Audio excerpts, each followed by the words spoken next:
রুদ্ধশ্বাস অভিযান চালিয়ে ইরানে ভূপাতিত মার্কিন যুদ্ধবিমানের এক নিখোঁজ ক্রুকে উদ্ধার করেছে যুক্তরাষ্ট্র। শত্রুপক্ষের এলাকায় একা টিকে থাকা থেকে শুরু করে চূড়ান্ত উদ্ধার, পুরো ঘটনাই যেন সিনেমার মতো।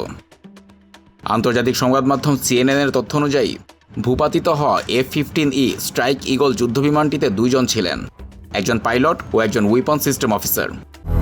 200-র বেশি সার্ভিস ও ফিচারে লেনদেনের সব বিকাশ অ্যাপে সম্ভব। পাইলটকে দ্রুত উদ্ধার করা গেলেও দ্বিতীয় জনকে খুঁজে পাওয়া যাচ্ছিল না। নিখোঁজ ওই কর্মকর্তা ইরানের দুর্গম পাহাড়ে একা লুকিয়েছিলেন। তার কাছে ছিল একটি পিস্তল, যোগাযোগ যন্ত্র ও শনাক্তকরণ ডিভাইস। ধরা পড়া এড়াতে তিনি থেমে থেমে মার্কিন বাহিনীর সঙ্গে যোগাযোগ করছিলেন। এক পর্যায়ে তিনি প্রায় 7,000 ফুট উচ্চতার একটি স্থানে পৌঁছান। পরে মার্কিন কমান্ডো দল সেখানে অভিযান চালিয়ে তাকে উদ্ধার করে। অন্যদিকে এই সময় তেহরানকে বিভ্রান্ত করতে সিআইএ গুজব ছড়ায় যে 2 ক্রুকেই তারা উদ্ধার করেছে। উদ্ধার অভিযান যেন বাধাগ্রস্ত না হয় তা নিশ্চিত করতে ইসরায়েলও তাদের হামলা স্থগিত রাখে সে সময়। 2 ইসরায়েলি সূত্র বলছে তারা গোয়েন্দা তথ্য দিয়ে সহযোগিতাও করেছে।